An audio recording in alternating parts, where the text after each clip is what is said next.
Okay, start చేయండి. అందరికీ నమస్కారం అండి. ఈరోజు అభ్యుదయ రచయితల సంఘం పరంపర కలుగుతున్నటువంటి ఈ అంతర్జాల కార్యక్రమానికి అందరికీ నమస్కారం. ఈరోజు అభ్యుదయ సాహిత్య విమర్శ శీర్షికన ఎస్వి రామారావు గారి సాహిత్య విమర్శ మీద భీంపల్లి శ్రీకాంత్ గారు ప్రసంగిస్తారు. ఈ కార్యక్రమానికి అరసం జాతీయ అధ్యక్షులు పెద్దలు పెనుగొండ లక్ష్మీనారాయణ గారు అధ్యక్షత వహిస్తారు. వారిని ఈ కార్యక్రమానికి అధ్యక్షత వహించవలసిందిగా కోరుతా ఉన్నాం. నమస్తే.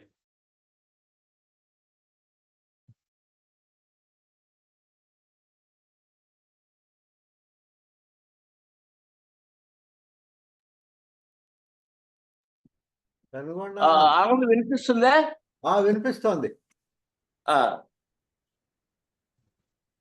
ఆంధ్రప్రదేశ్ అభ్యుదయ రచయితల సంఘం నిర్వహిస్తున్న అంతర్జాల సమావేశంలో హాజరవుతున్న పెద్దలందరికీ, మిత్రులకి, మా అరసం కార్యకర్తలకి అందరికీ స్వాగతం, అందరికీ శుభోదయం.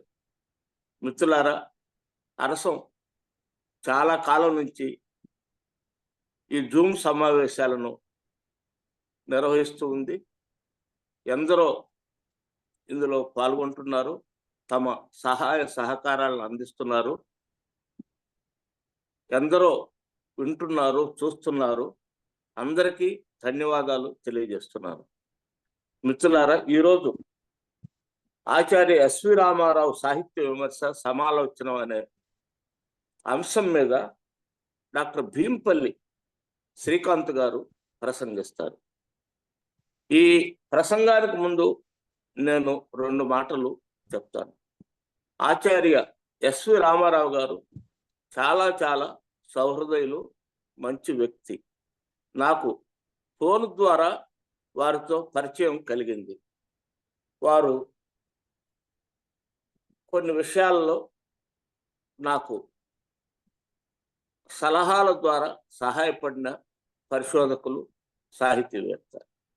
వారి గురించి నేను రాసిన సాహిత్య వ్యాసాలలో ప్రస్తావన కూడా చేశాను. 1, మహబూబ్ నగర్ జిల్లాలో సాహిత్య సాంస్కృతిక రంగాలలో వినూత్న కాంతిని ప్రసరింపచేయాలన్న సంకల్పంతో ఏర్పడిన జ్యోతిర్మయి సాహిత్య సాంస్కృతిక సంస్థ వనపర్తి వారు పాలమూరు మండల రచయితలు రాసిన కథలను ఎస్వి రామారావు సంకలనకర్తగా సమర్పణ శీర్షికను సంకలనంగా వెలువరించాడు. ఈ సంకలనాన్ని ప్రసిద్ధ కవి దేవరకొండ బాలగంగాధర తిలక్కి అంకితం చేశారన్న విషయాన్ని తెలియజేస్తాను. ఈ విషయాన్ని నేను 1997లో రాసిన తెలుగులో కథా సంకలనాలు శీర్షికను రాసిన వ్యాసంలో నేను ప్రచురించాను. అలాగే ప్రసిద్ధ కవితా సంకలనాల పరిచయం అని చెప్పి నవంబర్ 2020లో నేను ఒక వ్యాసం రాశాను. అందులో కూడా వీరి ప్రస్తావన నేను చేశాను. పాలమూరు జిల్లా వనపర్తి నుండి 33 మంది కవుల కవితలతో జ్యోతిర్మయ సంకలనాన్ని 1966లో ఎస్వి రామారావు గారు వెలువరించారు. ఇది కూడా నా ఈ 2 వ్యాసాలు, మొదటిది ఏమన్నా అనేకాన్ని నా వ్యాస సంపుటిలో, ఈ రెండవది దీపికని నా మరొక వ్యాస సంపుటిలో నేను ఈ 2 విషయాలు వారితో ప్రస్తావించాను. నాకు దీపికలో ఆ పుస్తకంలో వారికి నేను వారి సహాయ సహకారాలకి, వారి సూచనలకి కృతజ్ఞతలు కూడా తెలిపాననే విషయాన్ని మీకు గుర్తు చేస్తున్నాను. అటువంటి విశిష్టమైన సాహిత్యవేత్త, ఇతరులకు తోడ్పడే మంచి వ్యక్తిత్వం కలిగిన రామారావు గారి మీద ఈరోజు మనం ఈ సాహిత్య సమాలోచన కార్యక్రమం ఏర్పాటు చేయటం చాలా సంతోషంగా ఉంది. ఈరోజు వారి మీద ప్రసంగించే డాక్టర్ భీంపల్లి శ్రీకాంత్ గారిని గురించి సంక్షిప్త పరిచయాన్ని మీ ముందు ఉంచుతాను. శ్రీకాంత్ గారు మహబూబ్ నగర్ జిల్లా మూసాపేట మండలం వేముల గ్రామంలో 24 నవంబర్ 1976 జన్మించారు. వారి తల్లిదండ్రులు Narayanamma Narayana, MA Telugu, MA tourism management, MCJ, PED, PhD చేశారు. వీరి పరిశోధన అంశం మహబూబ్ నగర్ జిల్లా తెలుగు సాహిత్యం. ప్రభుత్వ ఉపాధ్యాయుడిగా వీరు కొనసాగుతున్నారు 24 సంవత్సరాలుగా. పాలమూరు సాహిత్య అధ్యక్షులుగా కూడా వారు పనిచేస్తున్నారు. వీరు కవిత, కథ, వ్యాసం, బాలగేయాలు, జానపద గేయాలు, నాటికలు, హైకూలు, గజళ్ళు, రుబాయిలు, నానీలు, నానోలు ఇటువంటి సాహిత్య ప్రక్రియలతో పాటు జీవిత చరిత్రలు తదితర ప్రక్రియల ద్వారా కూడా సాహిత్య కృషి చేస్తున్నారు. వీరు స్వీయ రచనలు 42 పుస్తకాలుగా వెలువడ్డాయి ఇప్పటి వరకు. ఇందులో మహబూబ్ నగర్ జిల్లా తెలుగు సాహిత్య వికాసం అది పరిశోధన గ్రంథం, మరో జలియన్ వాలాబాగ్ అప్పంపల్లి అనే మరొక గ్రంథం ముఖ్యమైనవి. ఈ తెలంగాణ సాహిత్య పోరాట కాలంలో జరిగిన ఒక నజాం రజాకారులు చేసిన విధ్వంసంలో ఆ గ్రామం అప్పంపల్లి ఎలా ఇదైపోయింది, విధ్వంసం అయిపోయింది, అక్కడ ఎంతమంది చనిపోయారు, ఆ ఘటనల గురించి ఈ మరో జలియన్ వాలాబాగ్ అప్పంపల్లి. నేను ఒకసారి ఈ అంశాన్ని కూడా జలియన్ వాలాబాగ్ లో మా అరసం సాహిత్య సదస్సు జరుగుతున్నప్పుడు ప్రస్తావన కూడా చేశాను. ఇంకా వీరు జీవిత చరిత్ర కూడా రాశారు. అనేక గోష్ఠులు సదస్సుల్లో పాల్గొన్నారు. ముఖ్యమైన విషయం ఏంటంటే 2016లో ఆచార్య ఎస్వి రామారావు గారి మీద డాక్యుమెంటరీని కూడా వీరు నిర్వహించి రామారావు గారి పట్ల అభిమానాన్ని ప్రకటించారన్న విషయాన్ని తెలియజేస్తున్నాను. వీరు మహబూబ్ నగర్ జిల్లా తెలుగు సాహిత్య వికాసం అనే అంశం మీద రాశారని ఇందాక కూడా చెప్పాను. నేను కూడా దాదాపు అదే రకమైన కృషి చేశాను. నేను గుంటూరు సీమ సాహిత్య చరిత్రని దాదాపు 500 పేజీల పుస్తకాన్ని వెలువరించాను. ఇది ఒక ప్రాంతీయ చరిత్రలో రావాల్సిన అవసరాన్ని గుర్తించి ఈ పనులను చేయటం జరుగుతుంది. తెలంగాణ నుంచి అటువంటి కృషి బాగా జరుగుతుంది. మొన్న వీరాచారి గారు కూడా నాకు తెలియజేశారు. వారు వరంగల్ జిల్లాకు సంబంధించిన వారు చేస్తున్న సాహిత్య కృషి, ప్రాంతీయ సాహిత్యాన్ని వెలుగులోకి తేవటం కూడా చెప్పారు. అలాగే వీరు ఆ పుస్తకం అది పరిశోధన చేయటమే కాకుండా ఆ సాహిత్య వికాసాన్ని పుస్తకంగా ప్రచురించడం కూడా నేను చాలా సంతోషపడే విషయంగా గ్రహిస్తున్నాను. అలాగే ఈరోజు వారు యువకులు, వారు బాగా కృషి చేస్తున్నవారు, మంచి సాహిత్యకర్త, సాహిత్యవేత్త, సాహిత్యోద్యమాల్లో కూడా పాల్గొంటున్న వ్యక్తి మన డాక్టర్ భీంపల్లి శ్రీకాంత్ గారు. వారిని ఆచార్య ఎస్వి రామారావు సాహిత్య విమర్శ సమాలోచన అంశంపై ప్రసంగించాలని కోరుతున్నాను. అయితే ఒక చిన్న విషయం, ఇందులో ముఖ్యమైన ఈ జూమ్కు సంబంధించి ఒక ప్రత్యేకమైన అంశం ఏమిటంటే, ఇంతవరకు మేము కథానిక, నవల, నాటకం, విమర్శ, పరిశోధన వీటన్నిటి మీద మనం జూమ్ సమావేశం జరుపుతున్నాం. ఈ జూమ్ సమావేశంలో ప్రత్యేకత ఏంటంటే ఎస్వి రామారావు గారు పాల్గొనటం. ఎవరి మీద అయితే మనం అంశం ఏర్పాటు చేసి ప్రసంగం ఏర్పాటు చేసాం, వారు పాల్గొనటం అనేది చాలా సంతోషం. అలాగే ఎస్వి రామారావు గారి సహృదయతకు నమస్కారం తెలియజేస్తూ వారిని ఈ సమావేశంలో పాల్గొంటున్నందుకు వారికి నమస్కారాలు తెలియజేస్తూ డాక్టర్ భీంపల్లి శ్రీకాంత్ గారిని ఈ అంశంపై ప్రసంగించాల్సిందిగా 40 నిమిషాల పాటు వారు ప్రసంగించాలని చెప్పి కోరుతూ నేను ప్రస్తుతానికి ముగిస్తున్నాను. మిత్రులారా, ధన్యవాదాలు. స్వాగతం.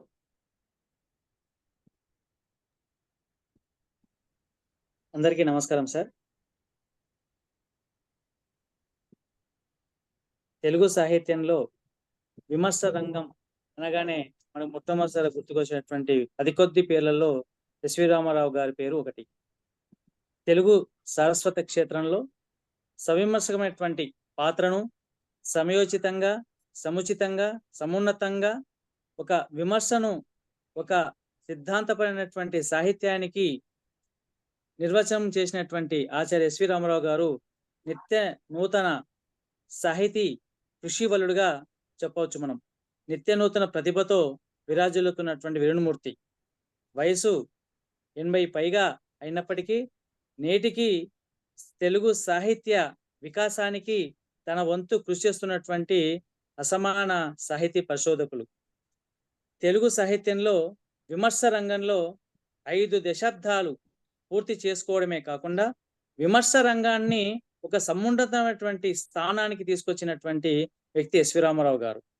ఎస్వి రామారావు గారు ఏది రాసినా కూడా అందరిలో విమర్శ అనేది ఖచ్చితంగా కనిపిస్తుంది. కేవలము విమర్శకుడు చేసేటువంటి ప్రతిపాదన అయితే ఉంటుందో అది కువిమర్శ కాకుండా ఆచార్యులు సద్విమర్శకంగా ఆ పుస్తకాన్ని ఏదైనా సాహిత్య ప్రక్రియను అవలోకంగా ఈజీగా సులువుగా చేయగలుగుతారు. అట్లా తెలుగు సాహిత్య విమర్శకు తెలుగు సాహిత్యంలో తెలుగు విమర్శ అవతరణ వికాసములు అనే సిద్ధాంత గ్రంథం ద్వారా తెలుగు సాహిత్యంలో విమర్శ స్థానాన్ని ఒక పరిపుష్టం చేసినటువంటి ఒక విమర్శకు ప్రత్యేకమైనటువంటి స్థానాన్ని కల్పించినటువంటి వ్యక్తి ఆచార్య ఎస్వి రామారావు గారు. అంటే ఇందుట్లో ఈ విమర్శకు మనం అనుకున్నటువంటి సాహిత్య రంగంలో అనుకున్నటువంటి విమర్శకు తెలుగు సాహిత్య రంగంలో తనదైన కోణంలో విమర్శించినటువంటి విమర్శకు చాలా తేడాలు ఉన్నాయి. ఆ విధంగా ఒక విభిన్నటువంటి విమర్శ కోణంలో ఆచార్య ఎస్వి రామారావు గారు తన సిద్ధాంత గ్రంథాన్ని తెలుగు సాహిత్య లోకానికి అందించారు. అందించడమే కాదు, అది ఉమ్మడి రాష్ట్రంలో అన్ని విశ్వవిద్యాలయాల్లో ఒక ప్రసిద్ధమైనటువంటి ప్రామాణిక గ్రంథంగా, పరిశోధన గ్రంథంగా, పాఠ్య గ్రంథంగా ఇప్పుడు అన్ని విశ్వవిద్యాలయాల్లో ఉన్నది. అట్లా అందులో కొత్త కొత్త ఆలోచన ధోరణులను ప్రవేశపెట్టారు. పరిశోధాత్మక విమర్శకు పదును పెట్టారు. ప్రాచీన సాహిత్యంపై ఉన్న పట్టు సాధించడమే కాకుండా తనదైనటువంటి పరిశీలన శక్తితో, పరిశోధన ఆసక్తితో అనేక కొత్త విషయాలను కూడా తెలుగు సారస్వత రంగానికి వారు పరిచయం చేశారు. విమర్శకుడికి ప్రతిభ ముఖ్యం కాదు, ఆ ప్రతిభ చాటుకోవడానికి సునిశ్చితమైనటువంటి విమర్శన శక్తి కూడా అవసరం. ఆయన అభిరుచికి తగ్గట్టే తెలుగులో సాహిత్య విమర్శ ఆయన ప్రశోధన గ్రంథం అందరికీ ప్రామాణికమైంది. వివిధ విశ్వవిద్యాలయాల్లో ఆఖరి గ్రంథంగా నిలిచింది. నేడు రాస్తున్నటువంటి పోటీ పరీక్షల్లో కూడా ఆయన మార్గదర్శకంగా గ్రంథం ఇప్పటికీ నిలిచింది. ఇంతటి ప్రశోధకమూర్తి ప్రతిభా కిరీటిని కన్నబిడ్డ మా పాలమూరు జిల్లా. తెలంగాణ మాగాణంలో కూర్చున్నటువంటి మకరందపు గుబాలింపు ఆచార్య ఎస్వి రామారావు గారు. స్వయంగా మా పేజీలో మా గురువు గారు మాకు విమర్శ పాఠ్యాంశాన్ని చెప్పినటువంటి ప్రత్యక్ష గురువు గారు. అయితే ఉమ్మడి ఆంధ్రప్రదేశ్లోనే ఒక సంస్థానాల జిల్లాగా చెప్పుకోవాలంటే మొట్టమొదటిసారిగా ఉమ్మడి మామనాడు జిల్లాని పేర్కొనాలి. ఉమ్మడి మామనాడు ఉన్నటువంటి అనేక సంస్థానాలు బహుశా ఏ జిల్లాలో లేవు. వేరే జిల్లాలో ఉన్నప్పటికీ అధిక స్థానాల్లో దాదాపు చిన్నవి పెద్ద కలిపి మొత్తం 18 సంస్థలు ఉన్నప్పటికీ 6-7 మాత్రము చాలా పెద్ద సంస్థానం మన పాలమూరు జిల్లాలో ఉన్నాయి. అలాంటి వనపర్తి సంస్థానంలో శ్రీరంగపురంలో 1941 జూన్ 5న సూగూరు వాసుదేవరావు రామచూరు జన్మించినటువంటి ఆచార్య ఎస్వి రామారావు ప్రాథమిక విద్యను వనపర్తిలో ఉన్నత విద్యను అభ్యసించారు. అనంతరం హైదరాబాద్లో నిజాం కళాశాలలో డిగ్రీ, పీజీ చేశారు. 1964లో ఎంఏ తెలుగు, 1965లో హిందీ భూషణ్, తర్వాత 1966 నుంచి లెక్చరర్గా తన ఉద్యోగ జీవితాన్ని ప్రారంభించారు. లెక్చరర్గా పనిచేస్తూనే 1973లో తెలుగులో సాహిత్య విమర్శ అవతరణ వికాసములు అనే అంశం పైన సాధికారికమైనటువంటి విమర్శ ప్రశోధన చేశారు. 1900 ఇది విశ్వవిద్యాలయాల్లో ఇప్పటికి రిఫరెన్స్ పుస్తకంగా నేటికి అన్ని విశ్వవిద్యాలయాల్లో వాడబడుతున్నారు. ఉద్యోగంలో 1966లో ప్రవేశించినప్పటికీ 1976లో రీడర్గా, 87లో ప్రొఫెసర్గా, అనంతరం 2001లో ఉస్మాన్ యూనివర్సిటీ ఆర్ట్ ఫ్యాకల్టీ డీన్గా కూడా పనిచేసి మంచి పేరు తెచ్చుకొని పదవి విరమణ చేసినటువంటి సాహిత్య ద్రష్ట ఆచార్య ఎస్వి రామారావు గారు. ఉస్మాన్ విశ్వవిద్యాలయంలోనే తన ఉద్యోగ జీవితాన్ని ప్రారంభించి అక్కడే తను పదవి విరమణ చేసినటువంటి వ్యక్తి. తెలుగు శాఖ అధ్యక్షులుగా, బోర్డ్ ఆఫ్ స్టడీ చైర్మన్గా పనిచేశారు. అంతేకాదు వీరి నేతృత్వంలో 19 పిహెచ్డీలు, 15 ఎంఫిల్ పట్టాలు కూడా పొందినటువంటి కవులు, రచయితలు చాలా మంది ఉన్నారు. అయితే ఈ తెలుగు సాహిత్యం లోకంలోకి రావడానికి ప్రధాన కారణం వనపర్తిలో ప్రాథమిక విద్యాభ్యాసం చేస్తున్నప్పుడే సాహిత్య వ్యాసంగం పట్ల ఆయన ఆకర్షితులయ్యారు. చిన్నప్పుడే అనేక పుస్తకాలను చదవడం వల్ల అతని రచనా వ్యాసంగం కూడా మొగదొడిగింది. ఆయన రాయడమే కాదు, చదవడమే కాదు, వాటిని ప్రక్రియకు పంపడం, అవి ప్రచురితం అవడం, మళ్ళీ పంపడం, ఇట్లా 3 పువ్వులు 6 కాయలుగా విరాజిల్లుతుండడంతో ఆయన కళానికి పదును పెట్టి తెలుగు సారస్వత కేతనంలో తొలి అడుగు వేశారు. అట్లా తాను చేసినటువంటి మన జిల్లాలో ఉన్నటువంటి పాలమూరు జిల్లాలో తెలుగు కవులందరినీ ఒక వేదికపైకి తీసుకురావాలనే తలంపుతో పాలమూరు జిల్లాలో సారస్వత చైతన్యాన్ని కలిగించాలని తపనతో 1965లో జ్యోతిర్మయి అనే సాహిత్య సాంస్కృతిక సమితిని స్థాపించి జ్యోతిర్మయి పేరు మీదనే 33 కవుల కవితా సంకలనాల్ని వెలువరించారు. అప్పుడే గోల్కొండ కవుల సంచికలో 354 కవులతో సోను ప్రతాపరెడ్డి ఏ విధంగా కవితా సంకలనం వెలువరించారో పాలమూరు జిల్లా నుంచి మొట్టమొదటిసారిగా జ్యోతిర్మయి కవితా సంకలనం 33 మంది కవులతో వెలువరించారు. అలాగే కవితం తర్వాత కథలను మొత్తం 16 కథలతో సమర్పణ 1967లో వారు వెలువరించారు. ఈ రెండు పాలమూరు జిల్లా నుంచి వచ్చినటువంటి ఆధునిక తొలి కవితా సంకలనం, తొలి కవితా కథా సంకలనం ఆచార్య శివరామారావు గారు వెలువరించారు. ఆ విధంగా అనంతరం పాలమూరు జిల్లా ఉన్నటువంటి అనేక సంస్థానాల పైన కూడా వారు సంచికలు తీసుకురావడం జరిగింది. ఆత్మకూరు సంచిక, అలంపూర్ సంచిక, అలాగే గడియారం రామకృష్ణ శర్మ గారి షష్ఠిపూర్తి సంచిక కూడా సార్ ఆధ్వర్యంలో తీసుకురావడం జరిగింది. తెలుగు సాహిత్యాన్ని ఒక సారస్వత క్షేత్రంలో సంస్థానాల కిల్లాగా పేరుగొందినటువంటి పాలమూరు జిల్లాను మన ఆధునిక కాలంలో కూడా పేరు తీసుకురావడానికి తన వంతు ఒక సైనికుడిగా తెలుగు సాహిత్యంలో, తెలుగు సాహిత్య క్షేత్రంలో కూడా తన వంతు పాత్రను పోషించడానికి ఒక సాహితీ సైనికుడా అతను కలం పట్టి పాలమూరు జిల్లా సాహితీ కేతనాన్ని నలుదిశలో వ్యాపింపజేసినటువంటి వారు. అలాగే ఆయన ఇతరులు రాసినటువంటి అనేక పుస్తకాలను కూడా తమ జ్యోతిర్మయి సాహితీ సంస్థ ద్వారా వాళ్ళు వెలువరించారు. తిప్పిరెడ్డి సత్యనారాయణ చెందిన లేచిగుళ్ళు, చౌడేరు గోపాలరావు గారి మల్లిపాటలు, చెన్నమరాజు కొండలరావు గారి మల్లికార్జున స్తవం, జొన్నవాడ రాఘవమ్మ రాధికా గీతాలు, గడియం రామకృష్ణ శర్మ గారి పాంచజన్యం, బూర్గుల రామకృష్ణారావు గారి పుష్పాంజలి నివేదన కవితా సంపుటి, చౌడేరి గోపాలరావు గారి షష్ఠిపూర్తి సంచిక 6 పదులు, బూర్గుల రామకృష్ణరావు రచన పీఠికలు బూర్గుల పీఠికలుగా, బూర్గుల జీవితచేతను ఆంగ్లంలో ప్రచురించి తన తెలుగు సాహితీ పిపాసను చాటుకున్నారు. అంతేకాదు పాలమూరు జిల్లా రచయితల సభలను 1972లో జ్యోతిర్మయ సంస్థ ద్వారా కూడా వారు వెలువరించారు. అప్పటి సభకు ఆనాటి రాష్ట్ర సంస్కృతి విద్యాశాఖ మంత్రి బాటం శ్రీరామూర్తి గారు, సాహిత్య అకాడమీ కార్యదర్శి దేవులపల్లి రామానుజరావు గారు, దాశరథి, విపి రాఘవాచార్యులు, గడియం రామకృష్ణ శర్మ, జీవి సుబ్రహ్మణ్యం గారు, ఆచార్యం కులశేఖరరావు గారు, ఇరువెంటి కృష్ణమూర్తి గారు, ఆచార్య వంగపల్లి విశ్వనాథం గారు, డాక్టర్ ఎం వీరభద్ర శాస్త్రి గారు, పండా శమంతకమణి గారు, కప్పగంతు లక్ష్మణశాస్త్రి గారు, ముకురాల రామారెడ్డి గారు, కేశవపద నరసింహశాస్త్రి గారు, పెరవలి లింగయ్య శాస్త్రి గారు, డాక్టర్ ఇరువెంటి వెంకటేశ్వర శర్మ గారు, వెల్దాన్ రఘుమణి హాజరై వివిధ సాహిత్యాంశాలపై ఈ సాహిత్య సభలను ప్రసంగించి పాలమూరు జిల్లా సాహిత్య వైశిష్టాన్ని తెలుగు సాహిత్య లోకానికి పరిచయం చేశారు. ఇంతటి లబ్ధప్రదమైనటువంటి సాహిత్య దర్శకులు, సంస్కృతి విద్వాంసుల మధ్య ఆచార్య ఈశ్వరం పాలమూరు జిల్లాలో, వనపర్తి జిల్లాలో జన్మించడం జరిగింది. అలాగా తన పుట్టిన గడ్డపై మమకారంతో తెలుగు సాహిత్య సభలను ఆనాడే తను పీజీ చేస్తున్నటువంటి కాలంలోనే వారు నిర్వహించారు. అలాగే రచన విషయానికి వస్తే తాను రాసినటువంటి అనేక వ్యాసాలను 1984లో అన్వీక్షణం పేరుతో వారు వెలువరించారు. ఏ వ్యాసం రాసినా కూడా అది విమర్శకు అనుగుణంగా, సహేతుకంగా, సమున్నతంగా ఒక వ్యాసాన్ని సంపూర్ణంగా రాయడము శివరామారావు గారి ఒక కళానికి పెన్నుతో పెట్టినటువంటి విద్య. ఈ అన్వేషణలో ప్రాచీన ఆధునిక సాహిత్యానికి సంబంధించిన 14 వ్యాసాలు శివరామారావు విమర్శన ముఖాన్ని ఆవిష్కరిస్తాయి. ప్రాచీన కవులైన నన్నయ్య, పోతన, ఎర్రన సాహిత్య వైదుష్యాన్ని ఇందుట్లో మనం చూస్తాం. అలాగే పోత ఎర్రనల తులనాత్మక అధ్యయనం కూడా మనల్ని ఆలోచన పరిస్తుంది. ప్రబంధంగా నాటి సామాజిక, మత, రాజకీయ భూమికను కూడా ఇందులో పరామర్శించారు. ఆధునిక కవులుగా ప్రసిద్ధిగాంచిన దాశరథి, కుందుర్తి, బోయి భీమన్న, సీనర్ల కవిత వైజయంతిని కూడా చక్కగా విశ్లేషించారు. తెలుగు నవల విమర్శను చక్కగా ఆవిష్కరించారు.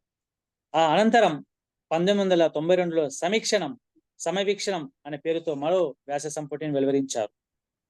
ఆచార్య శివరామారావు కవితలు, కథలు జోలిపోకుండా తనదైన వ్యాస పరంపరను విమర్శక రంగంలో కొనసాగించారు. ఈ సమవీక్షణ గ్రంథానికి పొట్టి శ్రీరామ విశ్వవిద్యాలయం వారు ఉత్తమ విమర్శ గ్రంథంగా కూడా పురస్కారం లభించింది. ఎస్వి రామారావు నిరంతర సాహిత్య అధ్యయనానికి ఒక మచ్చుతునక సమవీక్షణం. తెలుగు సాహితీ జగత్తులో బలమైన ముద్ర వేసిన మహనీయుల జీవితాలు, వారి ప్రతిభా విశేషాలు ఇందులో చక్కగా పొందుపరిచి తెలుగు సాహిత్య లోకానికి అందించారు. ఈ గ్రంథం ద్వారానే ఎస్వి రామారావు గారు ఉత్తమ విమర్శకుడిగా, ఉత్తమ పరిశోధకుడిగా తెలుగు సాహిత్యంలో నిలిచిపోయడానికి అడుగులు పడ్డాయి. అనంతరం 1998లో అభివీక్షణం అనే పేరుతో వ్యాసం వెలువరించారు. ఒకసారి ఎస్వి రామారావు గారి వీక్షణం ఎలా ఉందంటే అన్వీక్షణం, సమవీక్షణం, అభివీక్షణం, అంటే తెలుగు సాహిత్యాన్ని సార్ వీక్షిస్తున్నారు. అట్లా తను పెట్టినటువంటి పుస్తకాల పేర్లు కూడా సాహితీ వీక్షణం, విహంగ వీక్షణం చేశాడు. ఆ విధంగా ఈ అభివీక్షణలో కూడా ప్రాచీన ఆధునిక సారస్వతాన్ని విమర్శక దృష్టితో దర్శించినటువంటి పుస్తకం ఇది. తిక్కనతో ప్రారంభించి శబ్దరత్నాకరంతో ఈ గ్రంథాలు ముగించారు. మహాభారత రచనలో తిక్కన పద్యంలోను గద్యంలోను వినూత్న ప్రయోగాలను ఆవిష్కరించాడని, మహాభారత రచనలో నన్నేది కథాకథన పరమైన శైలి అయితే తిక్కనది వర్ణనాత్మకమైన సంభాషణ పరమైన శైలిని విశ్లేషించారు. ఆధునిక సాహిత్యానికి సంబంధించి రాయప్రోలు సుబ్బారావు, విశ్వనాథ సత్యనారాయణ, మధునాపంతుల సత్యనారాయణ శాస్త్రి గారు రచించిన గ్రంథాలను విమర్శనాత్మకంగా చక్కగా విశ్లేషించారు. అలాగే ఇందులో కథానిక, కవిత, నవల, నాటకం, విమర్శ మొదలైన సాహిత్య ప్రక్రియలను విపులంగా కూడా చర్చించారు. 2004లో వీరు రాసినటువంటి కావ్యామృతం పేరుతో మరో వ్యాస సంపుటిని వాళ్ళు నిర్వహించారు. ఇందులో ఉన్నటువంటి 12 వ్యాసాలు ప్రాచీన ఆధునిక సాహిత్యాన్ని మిళితం చేసుకుంటూ ప్రాచీన కవుల స్నేహ సంబంధాలు ఎలా ఉండేవో, వారి సహచర్యం ఎలా ఉండేదో ఆధునిక కాలానికి పరిచయించే తలంపుతో ఆ వ్యాసం రాశారు.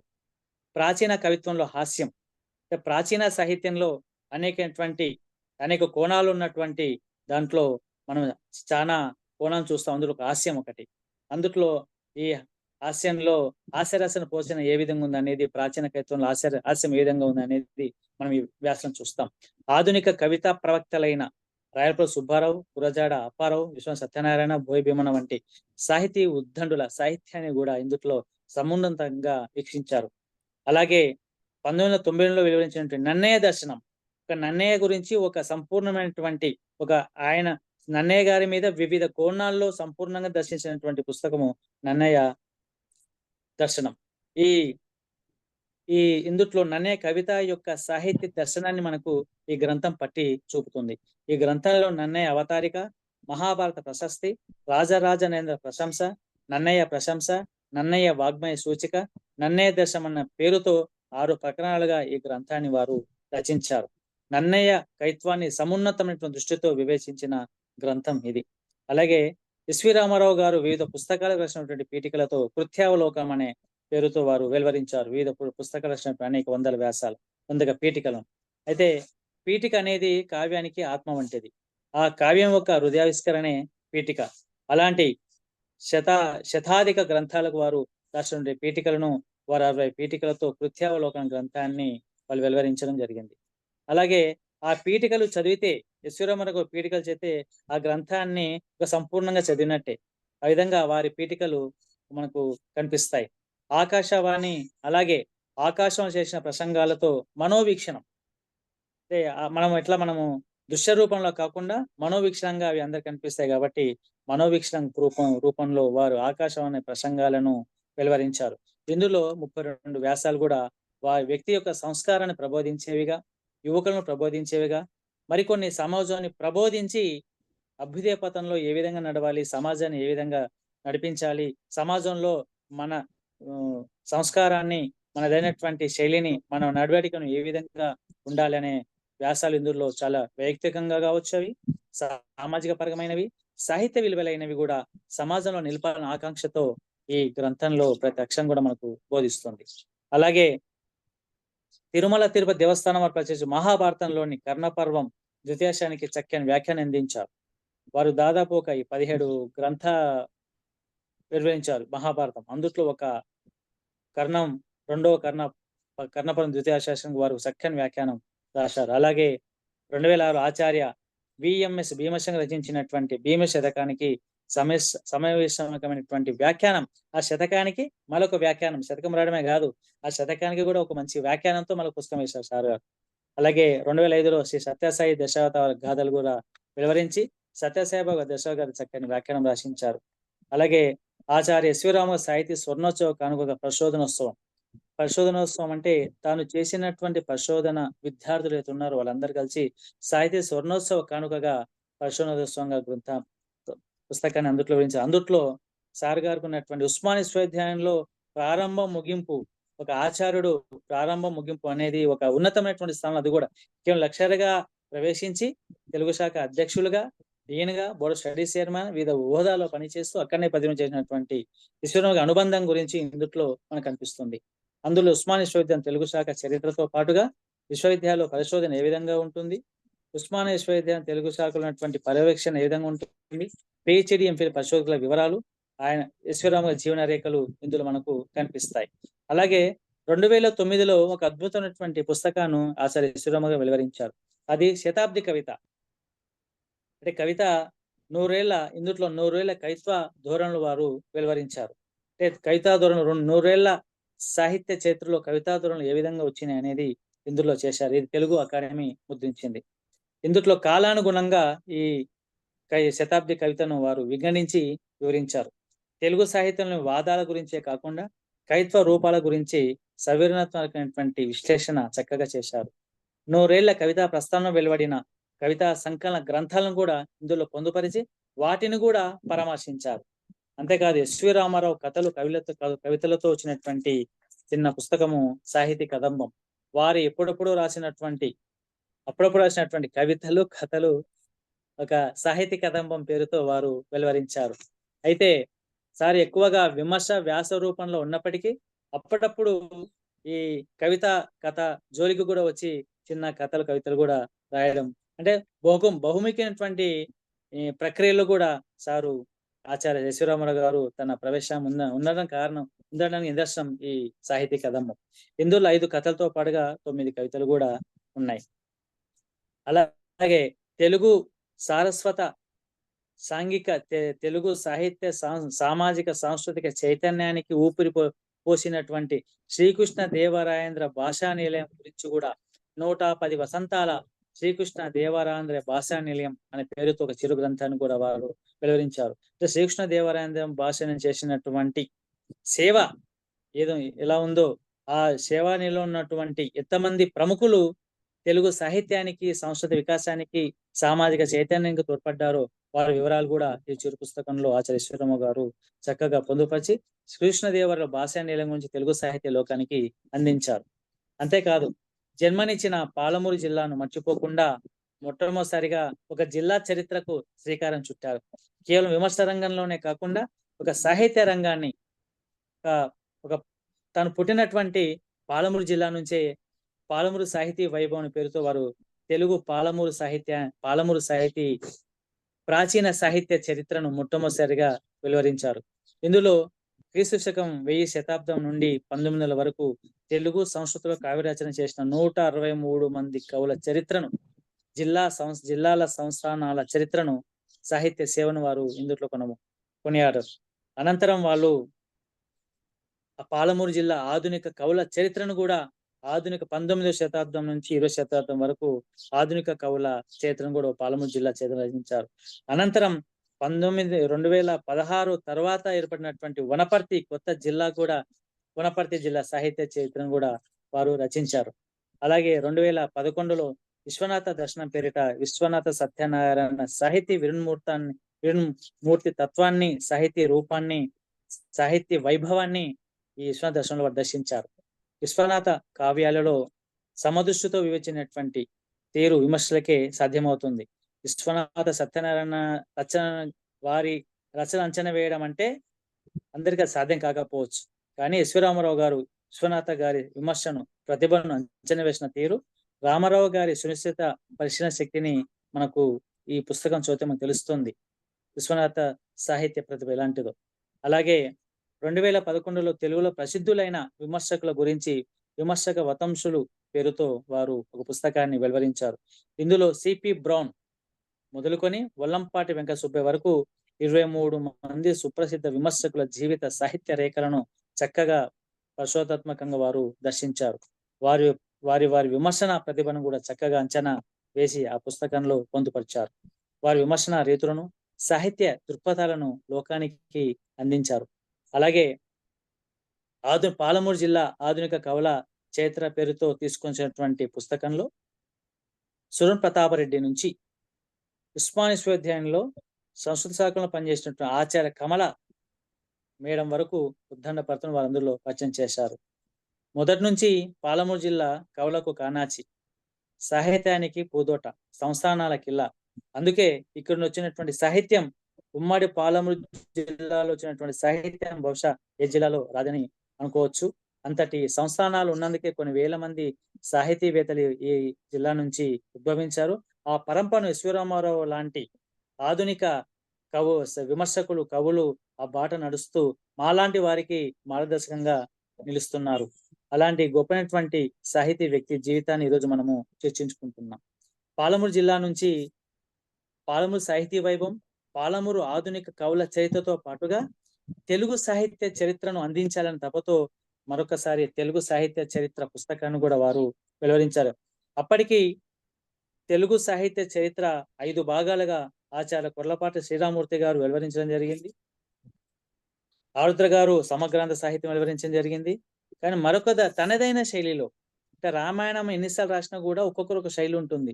అట్లా తనదైనటువంటి కోణంలో తెలుగు సాహిత్య చరిత్రను ఆధునిక కాలానికి పరిచయం చేయడం తలంపుతో వారు తెలుగు సాహిత్య చరిత్ర గ్రంథాన్ని కూడా వెలువరించారు. అయితే ఒక చరిత్రకారుడిగా చరిత్రను రాయడం ఒక ఎత్తు, ఒక విమర్శకుడిగా తెలుగు సాహిత్య చరిత్రను రాయడం ఒక ఎత్తు. అట్లా ఒక విమర్శకుడి కలం నుంచి తెలుగు సాహిత్య చరిత్ర గ్రంథం వెలువడడం అనేది, అది ఎన్ని సునిశ్చిత గ్రంథాలను పరిశీలిస్తే తప్ప అది గొప్ప గ్రంథం మనకు ఆవిర్భవించదు. ఆ విధంగా సాహిత్య చరిత్ర నిర్మాణం అనేది అంత తేలికమైన విషయం కాదు. కొన్ని శతాబ్దాలు పాటుగా దశాబ్దాలకు పాటుగా అది కృషి చేస్తే తప్ప అంత గొప్ప పుస్తకం మనకు రాదు. అందున నిరంతరమైనటువంటి విస్తృతమైనటువంటి అధ్యయనం, సునిశ్చిత పరిశీలన శక్తి, పరిశోధన ఆసక్తి ఉంటే గాని ఒక బహుచక్కనటువంటి చారిత్రక గ్రంథం మనకు వీళ్ళలోకి రాదు. ఎస్వి రామారావు గారు ఒక చేత్తో తన పాండితీ వైదుష్యాన్ని చాటి చెబుతూనే తెలుగు సాహిత్య చరిత్రలో మరుగున పడిపోయినటువంటి అనేక సాహితీ విరణమూర్తులను కూడా ఈ తెలుగు సాహిత్య చరిత్రలో వీళ్ళకి తీసుకొని వచ్చారు.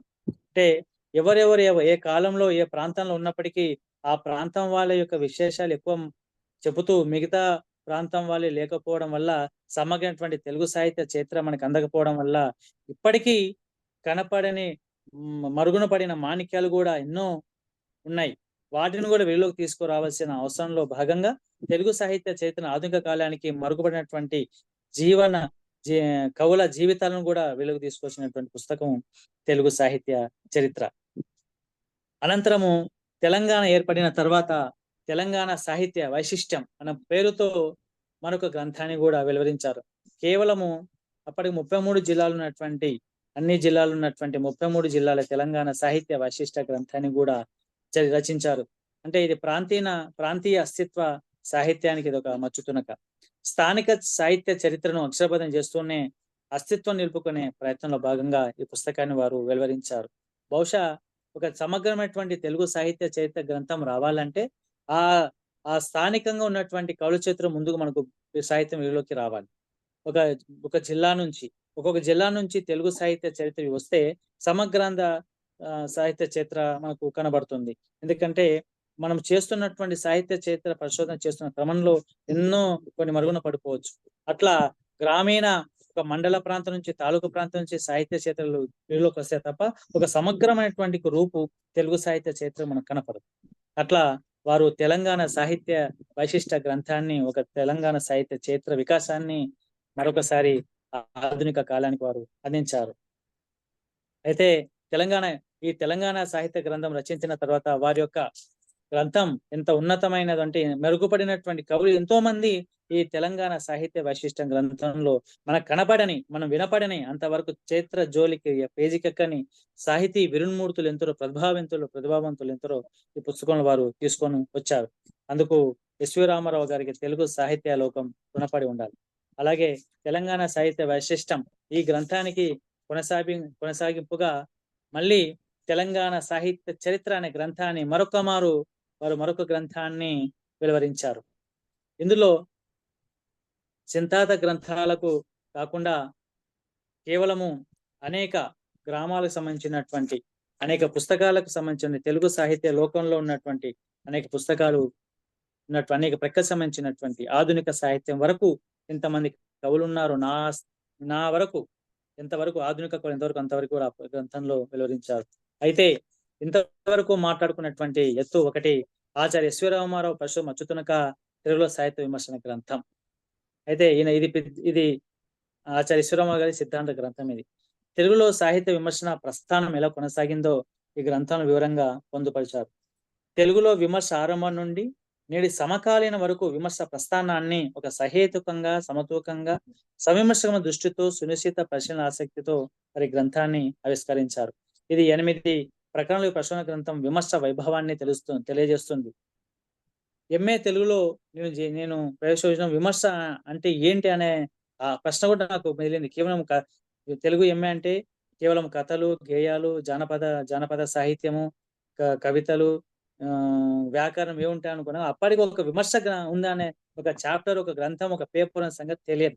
అంటే విమర్శ అంటే ఏందో అసలు ఆ విమర్శ జోలికి ఎందుకు అని, ఇది పెద్ద కొండ ఇది అన్నట్టు చూసే ఒక దాన్ని ఒక సింపుల్ గా ఒక సూక్ష్మ దృష్టితో పరిశీలించి ఒక చిన్నది విపులంగా వివరించినటువంటి గ్రంథం తెలుగులో సాహిత్య విమర్శ అనే గ్రంథం. ఆ పుస్తకాన్ని చదువుతుంటే ప్రాచీన అలంకారికుల సాహిత్య చరిత్రను మనం చదువుతున్నట్టే.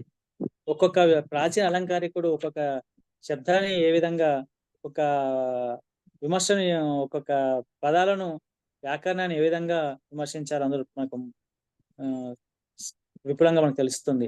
అట్లా ప్రాచీన విమర్శకుల నుంచి సమగ్ర విమర్శల వరకు సాకల్యంగా పరిశోధన తీరు ఈ పుస్తకంలో మనము దర్శించవచ్చు. అలాగే ఇది తెలుగు సాహిత్య లోకానికి ఎస్వి రామారావు విమర్శ రంగంలో తెలుగు సాహిత్య రంగానికి బహుకరించినటువంటి పుస్తకంగా ఈ పుస్తకం మనం పేర్కొనవచ్చు. అలాగే వీరి తెలంగాణ సాహిత్య చరిత్రను, Telangana history of Telangana literacy పేరుతో ఆచార్య డి కనకదుర్గ మేడం గారు ఆ గ్రంథాన్ని వారు అన్వయించారు. వీరి తెలుగు ఆలోచన గ్రంథాన్ని డాక్టర్ బి వెంకటేశం గారు అనువదించారు. అలాగే సంపాదకులుగా ఎస్వి రామారావు గారు ప్రామాణికమైనటువంటి గ్రంథాలనే కాకుండా ఇంతకుముందు చెప్పుకున్నట్టు జ్యోతిర్మయ కవితా సంకలనం, సమర్పణ కథా సంకలనం, అలంపూరు సంచిక, ఆత్మకూరు సంచిక, సుజాత గడియారం, రామకృష్ణ శర్మ సృష్టిపురి సంచిక, చౌడూరి ఆరుపదులు, మధుర రాగమాలిక, పుష్పాంజలి, నివేదన, ఊరుగుల పీఠికలు, సురన్ ప్రతాప్ రెడ్డి వ్యాసాలు, హైదరాబాదు 4 శతాబ్దాల సాహిత్య వికాసం, వేమూరి చంద్రావతి స్మారక సంచిక, ఆచార్య విఎల్ఎస్ భీమశంకరం సప్తతి అభినందన సంచిక, కావ్యత్రయ సంచిక, నిశ్శబ్ద సంస్కర్త, ఒడ్లకొండ నరసింహరావు జయంతి సంచిక, సాహితీ వసునందనం, రావికంటి వసునందనం సృష్టిపూర్తి సంచిక, తెలుగు భాష సాహిత్య వైశిష్టం వ్యాస సంకలనం, అక్షర వృక్షాలు, సంతపురి రఘువీరారావు గారి అన్వేషణ గ్రంథం, మల్యరేచన రచించిన తొలి తెలుగు కావ్యం కవిజనాశ్రయం, బూరుగుల రంగనాథ సాహిత్యం 1 గ్రంథం, తెలుగు సాహిత్య విమర్శ దర్శనం వంటి గ్రంథాలకు సంపాదకుడుగా వివరించి ఆ గ్రంథాలను వెలువరించినటువంటి వ్యక్తి ఆచార్య ఈశ్వరరావు గారు. అలాగే ఉస్మానియా విశ్వవిద్యాలయంలో దూర విధులున్నటువంటి తెలుగు పాఠ్యాంశాన్ని కూడా వాళ్ళు పాఠ్య రచన గ్రంథాలు చేశారు. ఉస్మానియా విశ్వవిద్యాలయంలో డిగ్రీ, ఎంఏ విద్యార్థులకే కాకుండా డాక్టర్ బిఆర్ అంబేద్కర్ విశ్వవిద్యాలయం బిఏఎంఏ విద్యార్థులకు కాకుండా బెంగళూరు శ్రీకృష్ణదేవరాయ పొట్టి శ్రీరామ విద్యాలయంలో ఎంఏ విద్యార్థులు కూడా పాఠ్య రచన చేయడంతో పాటు ఆ పుస్తకాలకు సంపాదకత్వం కూడా ఈశ్వరరావు వెలువరించారు. అలాగే ఉస్మానియా విశ్వవిద్యాలయం డిగ్రీ తరగతులకు తయారు చేసినటువంటి గద్యాలయారు పుస్తకానికి, అలాగే 1 నుంచి 6 తరగతులకు రూపొందించిన ప్రభుత్వ తెలుగు పాఠ్య పుస్తకాలకు వారు సంపాదకుడిగా, తెలుగు భారతి పేరు మీద వారు 2002 నుంచి 2010 వరకు వారు సంపాదకత్వం వచ్చినటువంటి తెలుగు భారతి పుస్తకాలు చాలా సరళంగా, చాలా విద్యార్థులకు బాల వ్యాకరణం కంటే చాలా సులభంగా పుస్తకాలు మనకు ఉన్నాయి. ఎందుకంటే స్వయంగా ఆ సార్ అధ్వానం పెట్టిన పుస్తకాలను స్వయంగా బోధించిన కాబట్టి, ఆ పుస్తకాలు నేను చదివిన కాబట్టి ఆ విషయం నేను మీతో పంచుకుంటున్నాను. అలాగే తెలుగు సాహిత్యంలో పురస్కారాల విషయానికి వస్తే, తెలుగు సాహిత్యంలో ఒక విమర్శ రంగంలో, పరిశోధన రంగంలో, వ్యాస రంగంలో ఒక విశిష్టమైనటువంటి స్థానం పొందిన ఆచార్య ఈశ్వరరావు గారు 1994 పొట్టి శ్రీరామ తెలుగు విశ్వవిద్యాలయం ఉత్తమ విమర్శ పురస్కారం, 2001లో సౌరోదయ సాహిత్య పురస్కారం, విశ్వ సాహిత్య పురస్కారం, 2006లో ఎర్రంరెడ్డి రంగనాయకం ధర్మనీతి పురస్కారం, దాశరథి పురస్కారం, ఉమ్మెత్తల పురస్కారం, జీవీఎస్ సాహిత్య పురస్కారం, ఇరివెంటి పురస్కారం, కాళోజీ పురస్కారం, బూరుగుల రామకృష్ణారావు ప్రతిభ పురస్కారం, ధన్వంతరి పురస్కారం, దివాకర్ల శత జయంతి పురస్కారం, వానమామల వరదాచల జయంతి పురస్కారం, బిఎన్ శాస్త్రి సాహిత్య పురస్కారం, కొండేపేడి సుబ్బారావు సాహిత్య పురస్కారం, తిరుమల శ్రీనివాసాచార్య ధర్మనీతి పురస్కారం, గురజాడ అప్పారావు సాహిత్య పురస్కారం, సర్వవైదిక సంస్థానం ధర్మనిధి పురస్కారం, పాలమూరు జిల్లా సాహిత్య పురస్కారం, సనాతన ధర్మ చారిటబుల్ ట్రస్ట్ ప్రతిభా పురస్కారం, మహబూబ్నగర్ జిల్లా తెలుగు భాష విశిష్ట భాషా సేవ పురస్కారం, తెలుగు భాష కోవిద పురస్కారం, చౌడూరు గోపాలరావు సాహిత్య పురస్కారం, మాదిరాజు శ్రీనివాసరావు పురస్కారం, తెలంగాణ రాష్ట్ర ఆవిర్భావ సాహితీ విశిష్ట అంటే తెలంగాణ రాష్ట్రం ఆవిర్భవించిన తర్వాత తొలి ఉత్తమ సాహితీ విమర్శక పురస్కారం, సోమ సీతారాములు సాహిత్య పురస్కారం, 2015లో జిల్లా స్థాయి పాలమూరు జిల్లా స్థాయి ఉత్తమ సాహిత్య పురస్కారం, నవ్య సాహితీ వసంతోత్సవ పురస్కారం, సాహితీ మేకల, వివిఎల్ పురస్కారం వంటివి నేను చెప్పినవి చాలా ఉన్నాయి. చాలా తక్కువ చెప్పిన. అంటే సారుకు ఇవంటి ఒక ఆభరణాలే గాని అవి తెలుగు సాహిత్యానికి ఆయన పరిశోధనకి మచ్చుతునికలే కానీ అవి వాస్తవంగా ఆ పురస్కారాలన్నీ ఒక ఎత్తు, ఆయన ప్రతిభ పరిశోధనకి ఇవన్నీ ఒక మచ్చుతునికలు మాత్రమే కానీ అవి నిజమైనటువంటి ఆభరణం చెప్పుకోవాలంటే ఒక సమున్నతమైనటువంటి పురస్కారం వస్తేనే ఆయన చేసినటువంటి సాహిత్యానికి కృషికి మనము అభినందించాల్సి ఉంటుంది. అలాగే అనేక సంస్థలు కూడా రాష్ట్రీయ ప్రాంతమైనటువంటి బెనారస్, మద్రాసు వంటి విశ్వవిద్యాలయాల్లో అనేక సెమినార్లో పాల్గొన్నటువంటి సాహిత్య విమర్శక దృష్ట. అలాగే మహబూబ్నగర్ జిల్లాలో జ్యోతిర్మయ సాహిత్య సంస్థనే కాకుండా శ్రీనివాస సాహితీ సమితి, విశ్వవిద్యాలయ తెలుగు అధ్యాపక సంఘం, శ్రీరంగపురం గ్రామ సేవా సమితి, ఆంధ్రప్రదేశ్ కవితా సదస్సు, సురం సాహిత్య వైజయంతి ట్రస్టు, ఆంధ్రప్రదేశ్ సాహిత్య అకాడమీ సభ్యులు, ఆంధ్ర శాశ్వత పరిషత్ సభ్యులు, సత్యసాయి స్టడీ సర్కిల్ సంస్థలు, ఇటు అనేక ఒక పక్క సాహితీ వ్యాసంగంలో ఉన్నప్పటికీ మరో పక్క సాహిత్య సంస్థల నిర్వహణతో పాటుగా అనేక రచనలు చేసినటువంటి ద్రష్ట ఆచార్య శ్రీరామరావు గారు. ప్రస్తుతం తెలంగాణ సాహిత్య పరిశోధన కేంద్రం అధ్యక్షునిగా పనిచేస్తూ తెలంగాణ సాహిత్యాన్ని ప్రపంచానికి పనిచేసే పనిలో పడ్డారు. 85 ఏళ్ళు వచ్చినప్పటికీ కూడా వీరు ఇంకా తన తెలుగు సాహితీ వైభవాన్ని ప్రపంచానికి, తెలుగు సారస్వత లోకానికి పరిచయం చేయాలని తపనతో వారు కృషి చేస్తూ నిరంతరం. అందుకే వారి పైన 2016లో అక్షర తపస్వి ఆచార్య ఎస్వి రామారావు అనే లఘు చిత్రాన్ని కూడా మేము రూపొందించాము. అట్లా ఆచార్య ఎస్వి రామారావు పదవి విరమణ అనంతరం హైదరాబాద్ కేంద్రీయ విశ్వవిద్యాలయం, కాకతీయ విశ్వవిద్యాలయంలో విజిటింగ్ ఫెలో కూడా వారు పనిచేశారు. అంతేకాదు బెనారస్ విశ్వవిద్యాలయం, బెంగళూరు విశ్వవిద్యాలయం, కాకతీయ విశ్వవిద్యాలయం, ఈ విశ్వవిద్యాలయంలో బోర్డు స్టడీ చైర్మన్ గా పుట్టపర్తి శ్రీ సత్యసాయి ఇన్స్టిట్యూట్ లో కూడా పనిచేయడం వారు విశేషం. ఇట్లా సాహిత్య క్షేత్రంలో అల్లు పెరగకుండా నేటికి శ్రమిస్తున్న నిరంతర సాహిత్య చైతన్యమూర్తి ఆచార్య ఎస్వి రామారావు గారు. తెలుగు సాహిత్య పూర్వ వికసించిన పద్మం, విమర్శన రంగంలో పరిమించిన సాహితీ వనం ఆచార్య ఎస్వి రామారావు గారు. ఇలాంటి ఉద్దంలో ఉన్నటువంటి సాహితీ వరుణమూర్తి గురించి ఈ రోజు మనం ప్రసంగించడం నిజంగా చాలా, మా గురువు గారి గురించి చెప్పడం అనేది నాకు అదృష్టం అనుకుంటున్నాను నేను. అలాగే చాలా అవార్డులు సార్కి వచ్చినాయి. ఎంత వచ్చినా కూడా మా విషయంలో సారు చెప్పిన దాంట్లో చాలా తక్కువ, నేను చెప్పిన విషయంలో చాలా తక్కువ. అంటే గొప్పదైనటువంటి ఒక సాహితీ వరుణమూర్తిని ఒక గంట సేపట్లో వారి జీవితాన్ని చెప్పడం, వారి సాహితీ వైదుష్యాన్ని చెప్పడం అనేది చాలా తక్కువ. కానీ నాకు తోచిన ఇప్పటివరకు జీవిత విశ్లేషణ పంచుకున్నాం. మనం ఇప్పుడు సారు గారి ప్రధానంగా ఈ రోజు మనము పెట్టింది ఆచార్య శ్రీరామరావు గారి సాహిత్య విమర్శ సమాలోచనం అనే అంశం. ఈ అంశం పైన ఇప్పుడు మనం అడుగులు వేద్దాం. వారు ఆచార్య సీనారే దగ్గర మొట్టమొదటి విద్యార్థిగా ఆచార్య శ్రీరామరావు గారు పిహెచ్డి విద్యార్థిగా చేరి సారు విశ్వరామరావు సీనారే గారి ప్రోత్సాహంతో, సహకారంతో ఒక అద్భుతమైనటువంటి తెలుగు సాహిత్య రంగంలో విమర్శ రంగం కూడా ఒకటి ఉంది అనేది తెలుగు సాహిత్య లోకానికి పరిచయం చేసినటువంటి వ్యక్తి ఆచార్య శ్రీరామరావు గారు. అంతవరకు రాచమల్లు రామచంద్ర రెడ్డి గారు కైతతత్వ విచారం పేరుతో వెలువరించారు. అది మార్గదర్శకంగానే, అంటే తెలుగు సాహిత్యంలో ఏ పుస్తకం చదవాలన్నా ఫస్ట్ మొదటిగా మనం చదవాల్సింది కైతతత్వ విచారం. అంటే విమర్శ రంగంలో పాదులు వేసింది కైతతత్వ విచారం. ఆ తర్వాత ఆచార్య శ్రీరామరావు గారు ఈ తెలుగులో సాహిత్య విమర్శ అనే అంశం పైన సాధికారమైనటువంటి రచన చేయడమే కాకుండా ఒక ప్రామాణికమైన, అంటే నేటికి తెలుగు సాహిత్య విమర్శ అంటే ఆచార్య శ్రీరామరావు గారి పుస్తకం మనకు జ్ఞాపకం వస్తుంది. అలాంటి ఒక గొప్పైనటువంటి విశ్వరామరావు గారు రాసిన విమర్శ పిహెచ్డి పరిశోధన అనంతరం కూడా చాలా విశ్వవిద్యాలయాల్లో పరిశోధనలు ఎన్నో వచ్చినాయి. కానీ నేటికి ఒక గ్రంథంగా, ఆఖరి గ్రంథంగా వివిధ విశ్వవిద్యాలయాల్లో ఆఖరి గ్రంథంగా ఉన్నటువంటి పుస్తకము ఎస్వి రామారావు గ్రంథంగా మనము పేర్కొనవచ్చు. అయితే తెలుగు సాహిత్య రంగంలో మనము సాహిత్య రంగం అనటానికి మనము కవిత్వము, కథలు, నవల, నాటక, జానపదం, వివిధ ప్రక్రియలు పేర్కొంటాము. కానీ విమర్శ అనే అనటానికి ఇదేదో పూచిలాగా తెలుగు సాహిత్య లోకానికి కనిపిస్తుంది. వాస్తవంగా అందులోకి పోతే ఆ తేనెను జురుకుంటే ఎంత రుచికరంగా ఉంటుందంటే, అప్పుడు అలంకారం చెప్పినటువంటి సూత్రాలు గాని, వ్యాకరణ గాని, ఆ విమర్శ సూత్రాలు మనం ఇప్పటికీ మన తెలుగు సాహిత్యం రాసిన ప్రతి ఒక్కరికి అవి ప్రామాణికంగా మనకు కనపడతాయి. ఆ చదువుని కొద్ది ఇంకా చదవాలనిపిస్తుంది. అలాంటి ప్రామాణికంగా అంటే ఒక విమర్శ రంగాన్ని ఒక పెద్ద బూచుతో చూస్తున్నటువంటి విమర్శ రంగాన్ని వారు ఒక సింపుల్ గా ఒక వివరంగా అందరికీ వివరించారనమాట.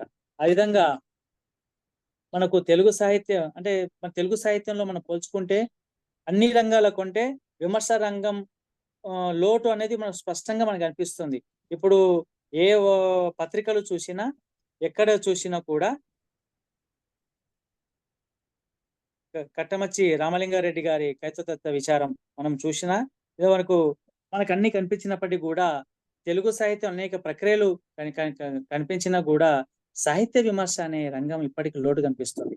అంటే అనేక పత్రికల్లో, సోషల్ మీడియాలో మనకు వివిధ ప్రక్రియలు కనిపిస్తున్నాయి. కానీ విమర్శ రంగం అనేది ఎట్టుపోతుంది అనేది, అసలు ఆ విమర్శ రంగంలోకి సాహిత్యకారులు ఎందుకు రావడం లేదనేది మనం ఆలోచించాల్సిన అవసరాన్ని ఈ విమర్శ గ్రంథం చదివితే గానీ మనకు అర్థం కాదు. అంటే పుస్తకాన్ని చదవడం వల్ల విమర్శ రంగంలోకి మనం కూడా విమర్శపరమైనటువంటి రచనల జోలికి పోవడానికి ఆస్కారం ఉందని పుస్తకం చదివితే మనకు తెలుస్తుంది. అట్లా గొప్పదైనటువంటి పుస్తకాన్ని వారు రచించారు. అయితే తెలుగులో సాహిత్య విమర్శ అవతరణ వికాసములు అనే దీంట్లో 8 ప్రకరణలు ఉన్నటువంటి ఈ గ్రంథంలో తెలుగులో అప్పటికి తెలుగు సాహిత్యంలో ఉన్నటువంటి వివిధ రూపాలు ఉన్నటువంటి తెలుగు సాహిత్యాన్ని ఒక తూకం చేసే ఏదైనా ఒక రచన తూకం చేసి అంచనా వేసే రకంగా ఉండడానికి ప్రధానంగా మనకు విమర్శనే కనిపిస్తుంది. కాబట్టి అలాంటి విమర్శను ఏదైనా ఒక రచన చేసినప్పుడు ఆ విమర్శన ఏ విధంగా ఉండాలి, ఆ రచన ఏ విధంగా ఉంది, ఒక సమతూకంగా ఏ విధంగా మనం అంచనా వేయవచ్చు, అంటే ఒక రచనను సరిగ్గా అంచనా వేసేదే విమర్శ. అంటే ఒక కావ్యానికి ఒక పుస్తకం అందుట్లో ఏం చెప్పబడింది అనేది దాన్ని చక్కగా ఆవిష్కరించేది విమర్శ. కాబట్టి అలాంటి ఆధునిక తెలుగు సాహిత్యంలో అనేక ప్రక్రియలకు శ్రీకారం చుట్టినటువంటి వీరేశలింగం పంతులు గారు కూడా ఈ విమర్శ కూడా ఒక సరైన రూపంలో తీసుకురావడానికి ఒక బీజం వేశారు. అంటే వారు రాసినటువంటి రచనలు పరిశీలిస్తే మనకు విమర్శ కూడా మనకు కనిపిస్తుంది. అట్లా తొలి తెలుగు విమర్శన గ్రంథం మనకు కనిపిస్తుంది. అట్లా అలాగే వీరేశలింగం గారు విగ్రహతంత్ర విమర్శనం పేరుతో 1875లో వారు వివేకవర్ధిని పత్రికలు వారు వెలువరించారు. వీరేశలింగం పంతులు గారు అప్పటికే విగ్రహతంత్ర విమర్శనం అనే పేరుతో వారు విమర్శ గ్రంథాన్ని వారు వెలువరించారు. అయితే తెలుగు సాహిత్యంలో ఇదే మొట్టమొదటిసారి తెలుగు విమర్శ గ్రంథం అనే అనడం కూడా తెలుగు పరిశోధకులు కూడా భావిస్తున్నారు. అంటే అంతవరకు ఆ విమర్శ రంగం అనేది ఎలాంటిదో పరిశోధన రంగం, ఆ విమర్శ రంగం ఎలాంటిదో తెలియని కాలంలో వీరేశలింగం పంతులు గారు విగ్రహతంత్ర విమర్శన పేరుతో వారి విలువకి వచ్చేటప్పటికీ విమర్శ కూడా ఒక ప్రక్రియ, ఒక సాహిత్య రంగమా అనే కాడి కూడా వచ్చింది. అట్లా తెలుగులో విమర్శ రంగం ప్రారంభమైనప్పటికీ ఆధునిక విమర్శలో మాత్రం ఆచార్య శ్రీరామారావు గారు తన వైవిధ్యమైనటువంటి పిహెచ్డి ఆఖరి గ్రంథాన్ని వారు వివరించారు. అందుట్లో ఉన్నటువంటి 8 ప్రకరణలు విమర్శనము, విమర్శకుడు, విమర్శన సిద్ధాంతములు, ప్రాచీన యుగం, పూర్వరంగం, అవతరణ వికాసము, విస్తరణము, ఉపసంహారం, ఇలా 8 ప్రకరణాల్లో సాహిత్య విమర్శని గ్రంథాన్ని వాళ్ళు వివరించారు. అయితే అవతరణ, వికాస, విస్తరణలు కూడా 3 ప్రత్యేక ప్రక్రియలుగా వారు మళ్ళీ అందుట్లో ప్రదర్శించారు. అంటే ఇవి విమర్శకు ప్రధానమైనటువంటి కందుకూరి వీరేశలింగం, కాశీభట్ట విశ్వశాస్త్రి, వేదం, కట్టమంచి రామలింగారెడ్డి, విశ్వనాథ సత్యనారాయణ, శ్రీశ్రీ వాళ్ళ గురించి కాకుండా వారి విమర్శ స్వరూపాన్ని గురించి కూడా ఇందుట్లో కొంత వివరంగా సంక్షిప్తంగా వారు వివరించడం జరిగింది. అట్లా ఆధునిక విమర్శ గ్రంథంలో ఈ అనేక 8 ప్రక్రియలో వారు ఇచ్చినటువంటి ఈ సమగ్ర గ్రంథం విమర్శను మనం అవలోకించడానికి ఒక గ్రంథం మనకు అవగాహన కొరకు మనకు తోడ్పడుతుంది.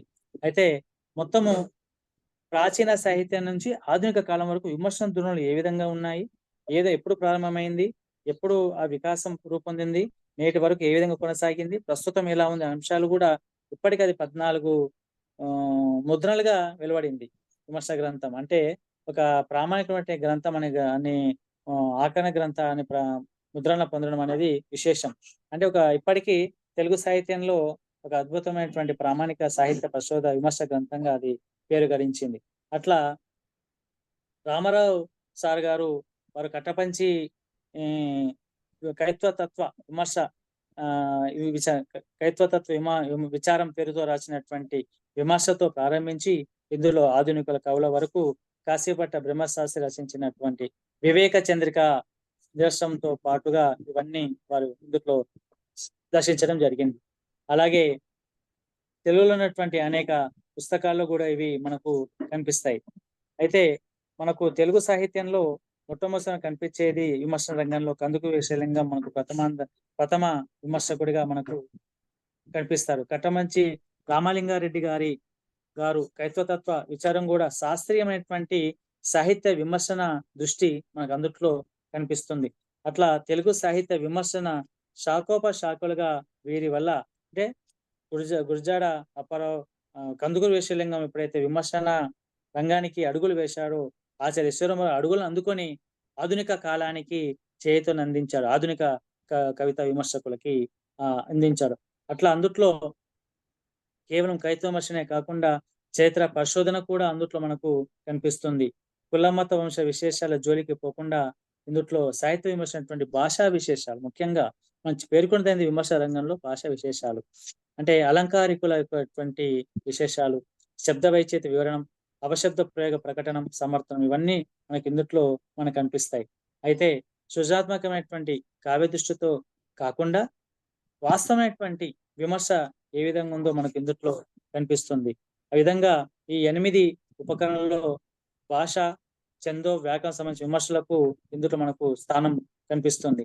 అయితే మొదటి వేసినటువంటి ప్రకరణ పుస్తకానికి ఈ తర్వాత వచ్చిన పుస్తకాలు అనేక మార్పులుగా ఈ తెలుగులో సాహిత్య విమర్శ ఆచార్య ఈశ్వరరావు గారి గ్రంథ పరిశోధన గ్రంథము అనేక మార్పులకు చోటైంది. అంటే కాలానుగుణంగా కూడా కాలం మారుతున్న కొద్దీ సాహిత్య వాతావరణంలో అనేక మార్పులు వస్తున్నాయి కాబట్టి ఆ వాతావరణకు అనుగుణంగా అనేక ప్రక్రియలు ఉద్భవిస్తున్నాయి కాబట్టి ఆ కాలానికి అనుగుణంగా ఆధునిక కవితా రీతులను, ఆధునిక కవిత విమర్శలను కూడా వస్తున్నాయి కాబట్టి అలాగా తన గ్రంథాన్ని కూడా మళ్ళొకసారి సమీక్షించి ఈ పునఃముద్రణ చేయడం జరిగింది. అట్లా అనేక పుస్తకాలు దీంట్లో ఈ పుస్తకంలో వారు 8 ప్రకరణలో మనకు ఇందుట్లో ఉంచారు. అయితే ఈ ఇందుట్లో ఆధునికంగా ప్రాచీన, ఆధునిక, జానపద, అన్య భాష సాహిత్యాలు, ప్రక్రియ సాగిన విమర్శ, వ్యాస సాహిత్యాలు, పత్రికా విమర్శలు, సిద్ధాంత గ్రంథాలు విరివిగా ఇప్పుడు ప్రస్తుతం మనకు లభిస్తున్నాయి. కానీ ఈ విమర్శ ఆధునిక విమర్శ, తెలుగు సాహిత్య విమర్శ అనే గ్రంథంలో ప్రధానంగా ఈ పుస్తకంలో విమర్శ అనేది విమర్శకుడు ఏ విధంగా ఉండాలి, విమర్శ చేసే పుస్తకము ఏ విధంగా ఉండాలి, విమర్శ ఒక కవిత్వాన్ని కానీ, కథను కానీ, నవలం కానీ, నాటకాన్ని విమర్శన చేయడానికి మూల వస్తువులు అంటే విమర్శక అలంకారికులు ఎలాంటి విమర్శను మనం ఎలాంటివి పట్టుకోవాలన్నారు అందుట్లో అవన్నీ ఈ మమ్మోటి చెప్పినా కానీ వామనుడు చెప్పినటువంటి అంశాలను కూడా ఇందుట్లో వారు విరిగా ప్రయోగించారు. అట్లా పూర్వపు అందకన్నా ముందున్నటువంటి కవుల విమర్శలను అడుగుజాడలు నడుస్తూ ఆధునిక విమర్శను కూడా సంతరించుకొని 8 ప్రకారంలో ఉన్నటువంటి పుస్తకాన్ని వారు చర్చించారు. అయితే విమర్శ లక్షణాలు ఏంటో కూడా ఇందుట్లో చెప్తాడు. విమర్శకుడు అంటే కేవలము విమర్శించడమే కాకుండా కవి ఆత్మలోకి ప్రవేశించి విమర్శకుడుగా అవతరించాలంటాడు. అంటే కేవలం ఒక కవితను, ఒక కథను రాసినటువంటి రచయిత లాగా కాకుండా వారి ఆత్మలోకి ప్రవేశించి వారి కవిత్వాన్ని, రచన వ్యాసంగాన్ని పట్టడమే కాకుండా ఆ రచనలోకి, ఆత్మలోకి ప్రవేశించి ఆ సహేతుకమైనటువంటి సవిష్మ విమర్శక దృష్టితో దాన్ని విమర్శించాలంటాడు.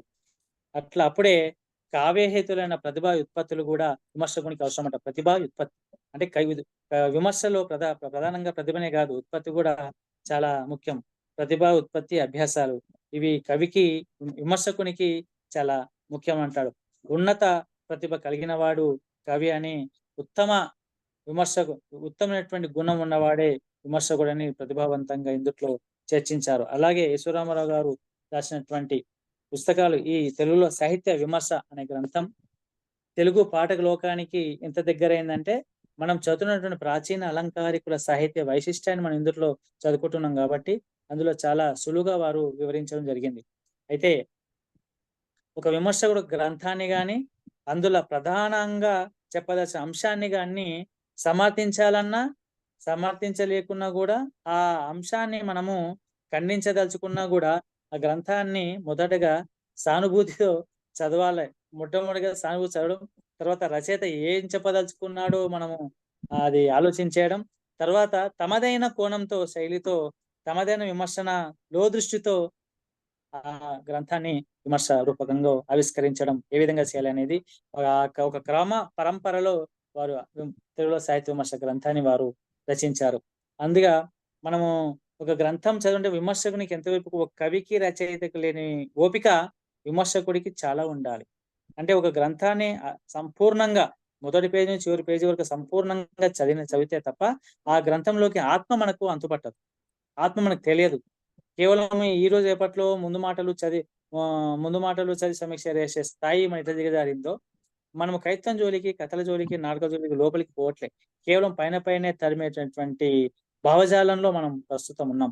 అలా కాకుండా అసలు కవి యొక్క అంతర్ముఖంలోకి ప్రవేశించి మనం ఇందులోకి ఏ విధంగా అంటే ఈరోజు అందరి ఇందులో మళ్ళీ అతివాదం, మితవాదం కూడా మనకు కనిపిస్తాయి. విమర్శ రంగంలో ఒక పుస్తకాన్ని సమీక్ష చేసిందంటే, ఒక సాహిత్య విమర్శ చేసిందంటే మళ్ళీ అప్పుడే విమర్శలు కూడా వస్తాయి.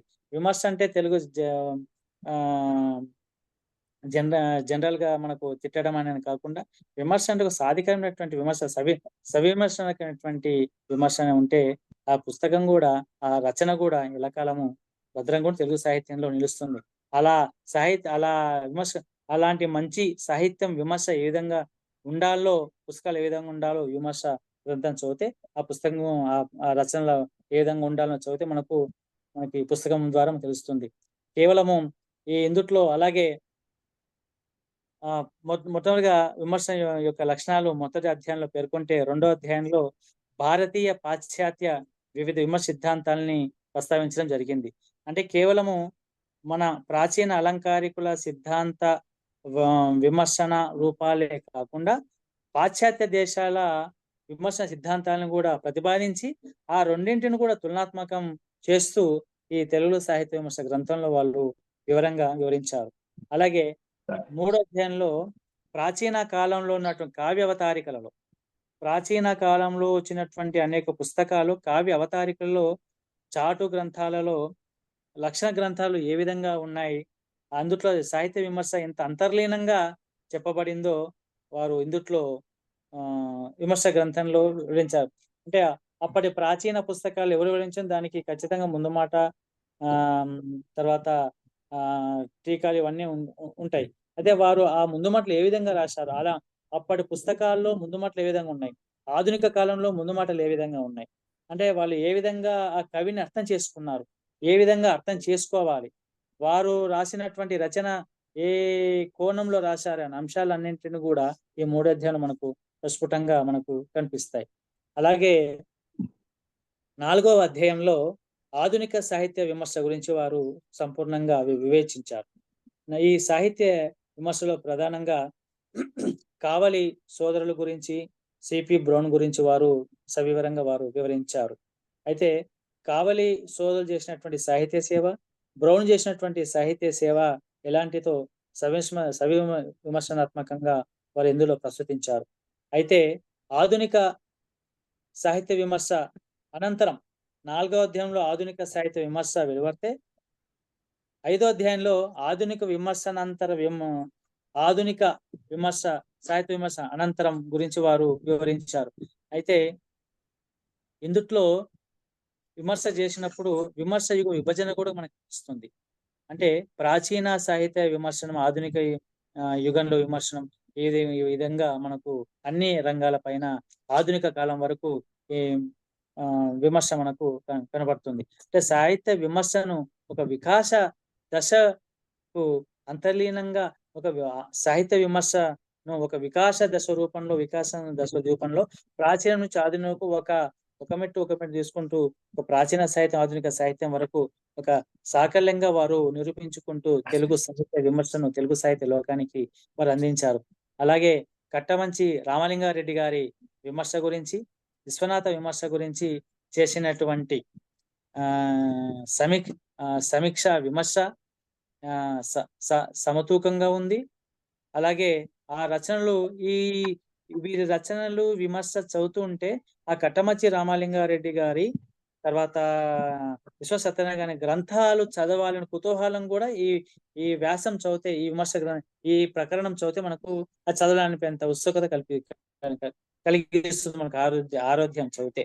అంటే కట్టమంచి గారి కానీ విశ్వ సత్యనారాయణ గారి గురించి కూడా లోతైన అన్నంత లోతుకు వెళ్ళి వారి గురించి వారు వివేచించారు సమగ్ర రచనలు అన్నింటినీ. అంటే వాళ్ళ రచనలు ఏ విధంగా ఉన్న అంశం పైన మొత్తం వారు వివరించారు. ఆ తర్వాత ప్రాచీన ఆధునిక సాహిత్యానికి సంబంధించినటువంటి విమర్శను, జానపద సాహిత్య విమర్శను కూడా వివిధ ప్రక్రియను కూడా వారు ఈ అధ్యయనంలో వారు పరిచయం చేశారు. అయితే వారు చేసినటువంటి ఈ విమర్శ ప్రశోధన గ్రంథంలో అనేక అంశాలు ఉన్నప్పటికీ కూడా తమదైన పరిశోధన అంశానికి పరిమితమై లోబడి విమర్శను కూడా ఆ విమర్శ దృష్టితో పెట్టుకొని అంతవరకే పరిమితమై ఆ విమర్శ గ్రంథాన్ని వారు వెల్లడించారు. అట్లా మనం విమర్శ చేసుకుంటూ పోవాలంటే సముద్రం, అలాంటి సముద్రాన్ని ఒక చిన్న దానిలో చూపడం అంటే అసాధ్యం. అలాంటిది వారి ఇందుట్లో అనేక అంశాలు ఉన్నప్పటికీ కూడా తన పరిమితం ఉన్నటువంటి వనరుల వరకు, తనదైన అంశం వరకు పరిమితమే ఈ పరిశోధన గ్రంథం వారు అంటే విస్తృతంగా చేసినప్పటికీ, ఈ విస్తృతమైనటువంటి పరిశోధన గ్రంథం ప్రామాణిక గ్రంథం అయినప్పటికీ చాలా ఇంకా ఉన్నప్పటికీ తమదైన పరిమితికి లోబడి గ్రంథం వెలువరించడం అనేది ఆ సాహితీ ఒక విమర్శ సాహిత్య కృషి మనం మెచ్చుకోదగిన అంశం. అలాగే 7వ అధ్యాయంలో కూడా విమర్శలో ఈ విమర్శ రంగంలో ఇతర సాహిత్య రంగాల గురించి వారు ప్రస్తుతించారు. 8వ అధ్యాయంలో ఆధునిక విమర్శ రీతులను వారు పరిచయం చేశారు. అయితే ఇట్లా అనేక విషయాలను కూడా తెలుగులో సాహిత్య విమర్శ అవతరణ వికాసాల గురించి చెప్పుకుంటూ పోతే మనము చాలా అంటే ఈ పుస్తకాలను ఈ గ్రంథాన్ని మనము పేర్కొనడమే కాకుండా చదవడమే కాకుండా ఆ పుస్తకాన్ని చదువుతుంటే కూడా మనకి ఇంకా ఇతరత్ర రాసినటువంటి ప్రాచీన కవులు అలంకారికులు రాసినటువంటి గ్రంథాలన్నిటినీ చదవాలనే మనకు ఆసక్తి ఈ విమర్శన గ్రంథం మనకు కలిగిస్తుంది. ఆ విధంగా అంటే నా ప్రాచీన కవులు నన్నయ్య నుంచి నేటి ఆధునిక వరకు రాసినటువంటి శ్రీనార వరకు రాసిన వారిపైన రాసినటువంటి అనేక విమర్శన రీతులు అందుట్లో మనకు దర్శనం కనిపిస్తుంది. అట్లా మొదటి ప్రకరణము విమర్శకులు అంటే ఇందులో విమర్శకులు ఏ విధంగా ఉండాలి, విమర్శ స్వభావాలు ఏ విధంగా ఉండాలి, విమర్శ లక్షణాలు ఏ విధంగా ఉండాలి, భారతీయ సంప్రదాయ విమర్శ ఏ విధంగా ఉంది, భారతీయ అలంకారికులు ఏ విధంగా చెప్పారు, విమర్శ శబ్దాన్ని ఏ విధంగా చెప్పారనే అంశం పైన వారు దీంట్లో చెప్పారు. ఆ విధంగా ఇలాంటి పుస్తకాలను 4-8 ప్రకరణలుగా ఈ పుస్తకాన్ని వెలువరించి తెలుగు సాహిత్య లోకానికి ఒక గొప్ప సాహితీ సేవ విమర్శ సేవ చేశారు, ఇప్పటికీ చేస్తూనే ఉన్నారు. కాబట్టి నేను తెలుగులో అనేక శాఖలుగా ఇస్తున్నటువంటి విమర్శ అనేక రకాలుగా మనం చూస్తున్నాం. అంటే అది వ్యాఖ్యాన రూపంలో కావచ్చు, పీఠికల రూపంలో కావచ్చు, సిద్ధాంత గ్రంథాల రూపంలో కావచ్చు, సాహిత్య చరిత్ర రూపంలో కావచ్చు, ప్రత్యేక సంచిక రూపంలో కావచ్చు, లక్షణ భాష విమర్శ రూపంలో కూడా మనకి విమర్శ మనకు కనిపిస్తుంది. ఇట్లా అనేక పుస్తకాలను వారు అనేక గ్రంథాలను అయితే తన పరిశోధనకు 34 తెలుగు గ్రంథాలను 7 ఆంగ్ల గ్రంథాలను ఉపయోగించి ఈ పుస్తకాన్ని వారు వెలుగులోకి తీసుకొచ్చారు. అయితే వీళ్ళని అప్పటికి తాను ఉస్మానియా విశ్వవిద్యాలయంలో లెక్చరర్గా పనిచేస్తూనే ఈ విమర్శ పైన వారు సాధికారమైనటువంటి పుస్తకాన్ని వాళ్ళు వెలువరించారు. అలాగా అనేక అలంకార శాస్త్ర గ్రంథాలను కూడా దీంట్లో వారు వివేచించారు. అలాగే సాహిత్య విమర్శ ఆధునిక తెలుగు విమర్శకి వీరు మార్గనిర్దేశనం చేశారు. అంటే మార్గనిర్దేశనంగా ఈ పుస్తకం మనకు కనిపిస్తుంది. అట్లా ప్రాచీన కవిత్వంలో ప్రాచీన సాహిత్య అవతారికలు మనకు అనేక సాహిత్య విమర్శలు కనబడతాయి. విమర్శ ఆరంభ స్థితిలో చూస్తున్నప్పుడు ఇవన్నీ మనకు ప్రాచీన కాలంలో కూడా మనకు కనిపిస్తాయి. కాబట్టి ఈ వ్యక్తిగతమైనటువంటి దూషణలకు కాకుండా ఒక సముచితమైనటువంటి సమున్నతమైనటువంటి ఒక వాస్తవమైనటువంటి పరిశీలన శక్తితో పరిశోధన దృష్టితో వారు ఈ పరిశోధన గ్రంథాన్ని తెలుగులో సాహిత్య విమర్శ గ్రంథాన్ని వారు వివరించారు. అట్లా కేవలము ఆ పరిశోధన విమర్శ తెలుగులో ఆధునిక విమర్శ అనే అంశం పరిమితమే కాకుండా అనేక గ్రంథాలను వారు మళ్ళీ వ్యాస రూపంలో సాహిత్య క్షేత్రంలోకి వచ్చారు, విమర్శలోకి వచ్చారు, అనేక గ్రంథాలకు సంపాదకులుగా వివరించారు, అనేక కార్యక్రమాలను చేశారు.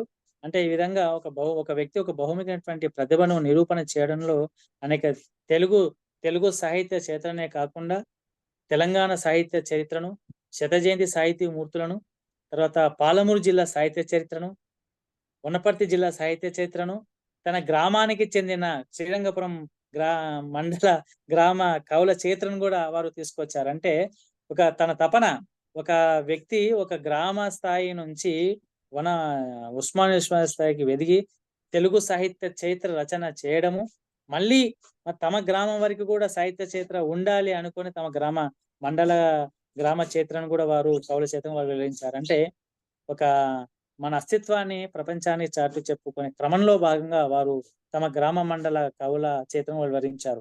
అంటే ఒక అద్భుతమైనటువంటి తెలుగు సాహిత్య చరిత్రను రాసినప్పటికీ మళ్ళీ గ్రామ మండల చరిత్రను వారు రాశారు కవుల గురించి. అంటే అంత ప్రేమ, అంటే పుట్టిన ఊరు పుట్టిన జిల్లా ఎంత గొప్పదో ఆ పుస్తకం చదివితే మనకు అర్థమవుతుంది. అట్లా తెలుగు సాహిత్య విమర్శనానికి ఆధునిక వికాస నిర్మాతగా మనకు ఆచార్య ఎస్వి రామారావు గారు కనిపిస్తారు. అంటే ఈ విమర్శ సిద్ధాంతంలో మనకు కావ్య ప్రయోజనం ఏంటిది, కావ్య భేదములు ఏంటివి, కావ్య లక్షణాలు ఏంటివి సార్ టైం అయిపోతుంది, ఇలాంటివి మనకు అనే కనిపిస్తాయి. అలాగే మనకు ఈ సాహిత్య చరిత్రలోకి వస్తే మనకు దాదాపు సాహిత్య చరిత్రలు మనకు ఆచార్య మనకు 10 వెలువరించారు. పాలమూరు సాహితీ వైభవం, పాలమూరు ఆధునిక యుగ కవుల చరిత్ర, తెలుగు సాహిత్య చరిత్ర, తెలంగాణ సాహిత్య వైశిష్టం, తెలంగాణ సాహిత్య చరిత్ర, వనపర్తి జిల్లా సాహిత్య చరిత్ర, తెలంగాణ సాంస్కృతిక వైభవం, సమగ్ర తెలుగు సాహిత్య చరిత్ర, 20వ శతాబ్ది తెలుగు సాహిత్య చరిత్ర, తెలుగు ఇలాంటి పుస్తకాలు, అలాగే తెలంగాణ వాగ్మయ సూచిక పుస్తకాలు వెలువరించారు. అయితే ఈ తర్వాత వచ్చినటువంటి శతజయంతి సాహిత్య మూర్తులు సార్ అన్ని చెప్పారు సార్, పుస్తకాలు జాబితా ఇచ్చారు కూడా ఇవన్నీ చెప్పారు. అయితే ఇప్పుడు వారు శతజయంతి సాహిత్య మూర్తులు అనే 2 పుస్తకాలను వాళ్ళు వెలువరించారు. అంటే తెలుగు సాహిత్యంలో శతజయంతి జరుపుకున్నటువంటి సాహితీ విరున్మూర్తుల గురించి 2 భాగాలుగా వారు వెలువరించారు. ప్రస్తుతం 3వ భాగం కూడా వారు వెలువరిస్తున్నారు. మనకు ఇంతవరకు శతజయంతి సాహిత్య మూర్తులు చాలా మంది ఉన్నారు. గుజాడ అప్పారావు, కందుకూరు వీరేశలింగం, శ్రీశ్రీ, విష్ణు సత్యన్ ఇలాంటి అందరితో పాటుగా ఆధునిక కవులు అందరూ కూడా ఈ శతజయంతి సాహితీ మూర్తుల్లో వారు వెలువరించారు.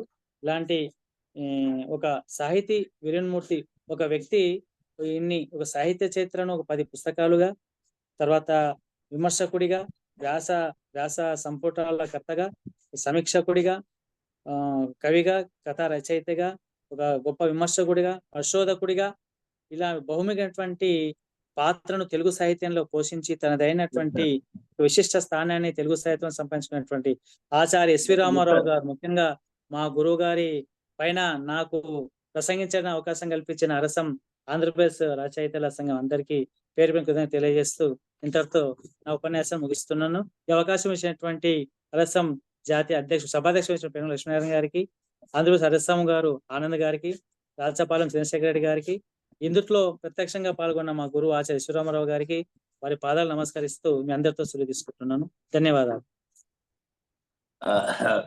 శ్రీకాంత్ గారు వినిపిస్తుంది కదా?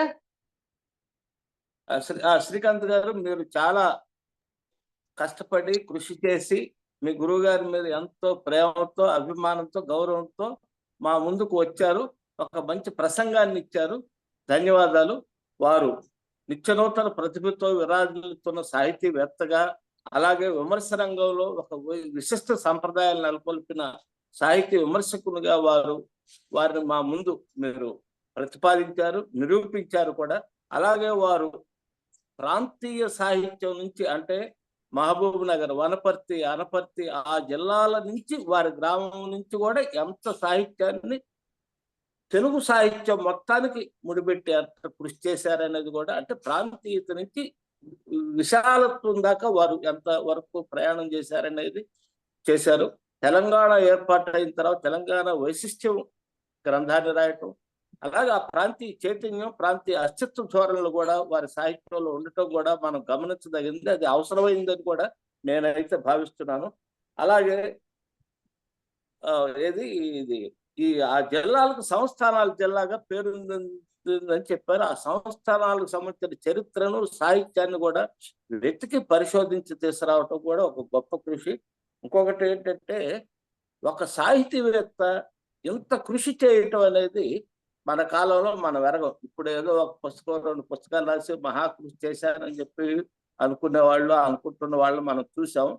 కానీ ఆయన దాదాపు 50 గ్రంథాలు రాయటం కాకుండా విమర్శ రంగానికి ఒక మార్గదర్శకత్వం ఆయన ఎలా నిర్మించారనేది కూడా, ఎలా వేశారనేది కూడా మనకి మీరు బాగా చక్కగా చెప్పారు.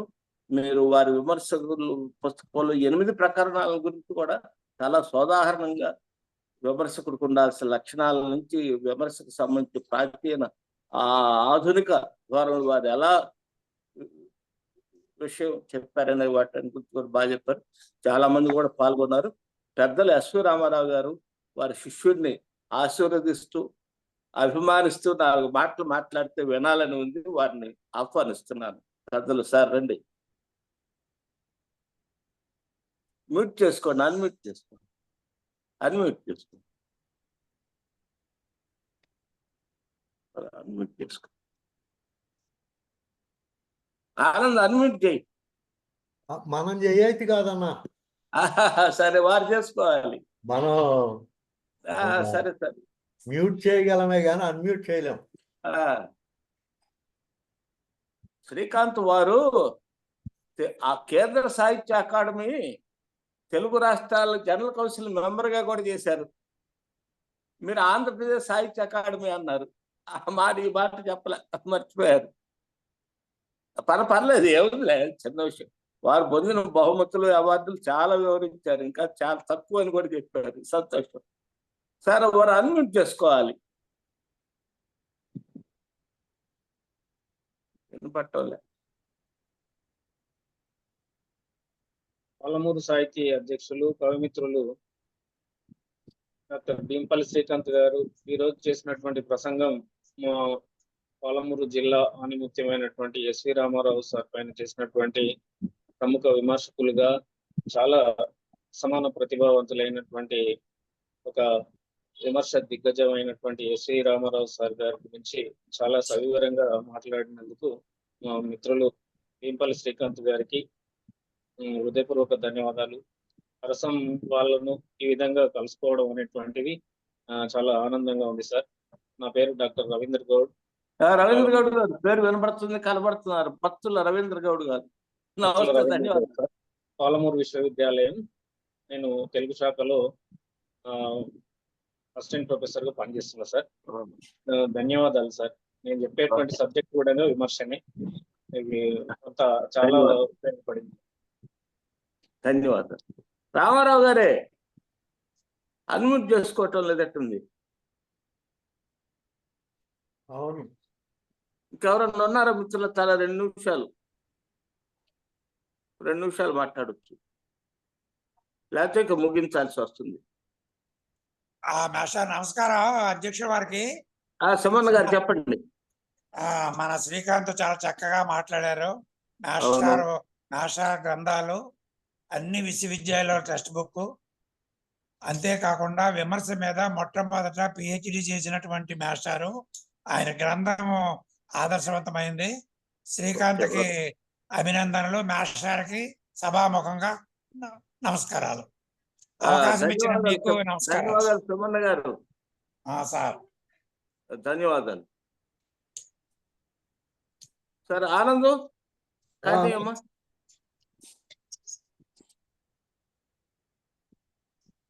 ఆనంద్ ఒక్క నిమిషంలో రికార్డింగ్ ఆపుతున్నాంలే.